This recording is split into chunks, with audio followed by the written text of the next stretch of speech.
Hi guys, welcome back to class of learning here with Rahul Sharma, your friend and guide in this class. All about the big changes in education policy by the government. अब यहाँ पे हमारे पास clear कर रहे हैं कि क्या changes हैं and what been going to impact on our degree courses or certificate courses that we are doing right now.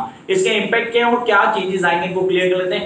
Yes, it's a good change. After almost 34 years, the government had changed the education policies. The name of the HRD ministry being changed to the new educational policy. ना अब ये new education policy है क्या, इसको clear कर लेते हैं और पूरे कॉन्सेप्ट को समझेंगे. न्यू एजुकेशन पॉलिसी 2020 एक्चुअली क्या बेनिफिट लेके आई. The first thing, now we don't have that format the 10+2. पहले चीज तो क्लियर कर दी, 10+2 का फॉर्मेट खत्म कर देगा. Now it been turn out as a 5+3+3+4. तो इसको क्लियर करते हैं, इसके कॉन्सेप्ट क्या है, कैसे समझ पाएंगे, कौन सी चीजें जो हमें याद रखनी. सो इस क्लास में हम जानेंगे वो सबसे बड़े चेंजेस जिनको हाईलाइट किया गया. As everybody been making this video and the newspaper do publish this, but मैं यहाँ से चेंजेस को हाईलाइट कर रहा हूँ. Along with that, I am going to clear your doubts, guys. First thing जो दिमाग में आ रही है, पहला क्लास 5th तक सिर्फ और सिर्फ मदर लैंग्वेज या बोलते सर मदर टंग पे ध्यान दिया जाएगा. Except the regional languages पे ज्यादा स्ट्रेस दिया जाएगा, such as the language like English. इसको एक सबसाइड सब्जेक्ट की तरह ही पढ़ाया जाएगा. The first major change, जो एजुकेशन पॉलिसी अगर आपने बीएड की और आपने एडम पॉलिसी दी होगी तो उसने इस पॉलिसी को स्ट्रेस दिया था, उसने उस पर बात की थी कि क्यों हमें एजुकेशन या रीजनल लैंग्वेज पे ध्यान देना चाहिए इन अ प्राइमरी लेवल. उसी को यहाँ ध्यान दिया गया. पहली चीज, द बिग चेंज, आपने बोला till class 5th major teaching through their on languages. आप बोलते हो चाहे इसमें मदर टंग हो या रीजनल लैंग्वेज हो, वहां किया जाएगा. The other language such as English, इसको सिर्फ एक सब्जेक्ट की तरह ही पढ़ाया जाएगा. Jump to the next point, and that is the major change. From class 9 to 12 there will be a semester exams. तो सेमेस्टर सिस्टम फॉलो होगा सर, साल में 2 बार पेपर होंगे आपके, आपको पूरी तरह वहां पे वर्कआउट किया जाएगा. और यहां क्लियर करता हूं, क्लास 10th के बोर्ड्स खत्म कर दी जाएंगे.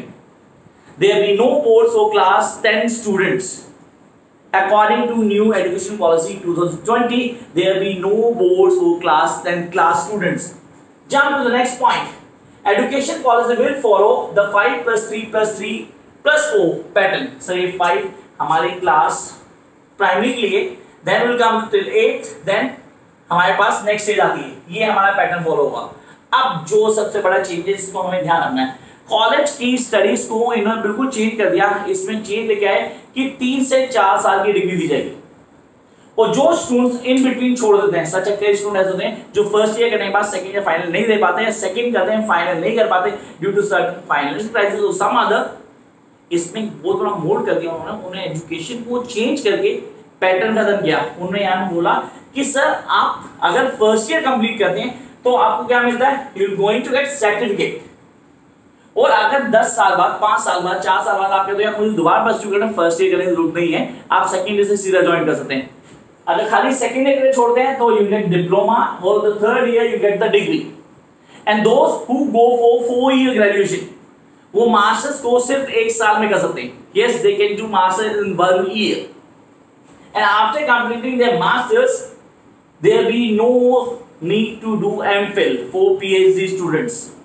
आप सीधा मास्टर्स जा सकते हैं अपनी पीएचडी के लिए. ये तो हुए वो मेजर चेंजेस जो हर जगह आपको मिल जाएंगे. अब हम बात करते हैं उन चेंजेस की जिनको क्लियर करना जरूरी है. वो जो फोबिया था दिमाग में सर ह्यूमैनिटीज या हम बोले कॉमर्स और साइंस, वो खत्म कर दिया पूरी तरह से. एजुकेशन पॉलिसी ने क्लियर कर दिया कि स्टूडेंट्स कितने ही मार्क्स आता है, जिन सब्जेक्ट में उसका इंटरेस्ट है उसको सब्जेक्ट दे दिया जाएगा. सो कॉम्बिनेशन सब्जेक्ट जैसा कि कॉमर्स में या साइंस में ह्यूमैनिटीज में था, उसको खत्म कर दिया. The student of humanities can take the certain subjects of science, or the science student can take the certain subjects of humanities. Same goes with commerce students. ये पैटर्न होगा, इस बात से ध्यान रखेंगे. जो न्यू एजुकेशन पॉलिसी है, 11th में स्टूडेंट अपनी चॉइस के सब्जेक्ट ले सकता है और इसकी बिगिनिंग क्लास 6th ऑनवर्ड्स ही कर दी जाएगी.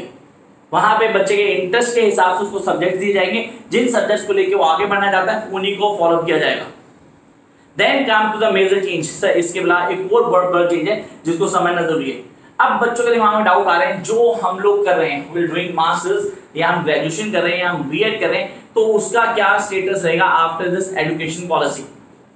Guys, there will be no impact or really I must say the negative impact on your degree. किसी तरह का कोई नेगेटिव इम्पैक्ट नहीं आने वाला. और ये जो प्रोसीजर चल रहा है, इस प्रोसीजर को फॉलो अप लाने में अभी 2 से 3 साल लगेंगे, क्योंकि फर्स्ट ईयर से स्टूडेंट करेंगे शुरू। तो those are already doing their first year, second year, final year, they are not going to have this implications, they are going to follow the old pattern. उसको बहुत इजीली एक्सटेंड कर सकते हैं। Changes आएंगे, लेकिन चेंजेस डेफिनेटली बहुत अच्छे के लिए, जो आने वाले कल में बदलाव लेके आएंगे। तो अब यहाँ पे दिमाग में बड़े सारे डाउट आ रहे हैं कि सर क्या चेंजेस हो सकते हैं, किन चेंजेस को फॉलो करना है, and how it going to impact on degrees, हमारी डिग्रीज पे कैसे फर्क डालेगा, इसके कॉन्सेप्ट को फॉलो करना जरूरी है। तो गाइस मेक श्योर, पहली चीज ये एजुकेशन पॉलिसीज में बदलाव आएगा, कई सारे चेंजेस लेके आएंगे। हाँ, यहाँ पे ज्यादा स्ट्रेस दिए गए ऑनलाइन स्टडी के ऊपर, चीजों को बदला जाएगा, एजुकेशन मैटेरियल को चेंज किया जाएगा, कहीं ना कहीं चीजों में बदलाव लाना जरूर भी है, उसी को यहाँ हाईलाइट करें। For more information, do subscribe to the channel so that you can get all the access to videos that I'm going to upload soon. Till then, keep watching, guys.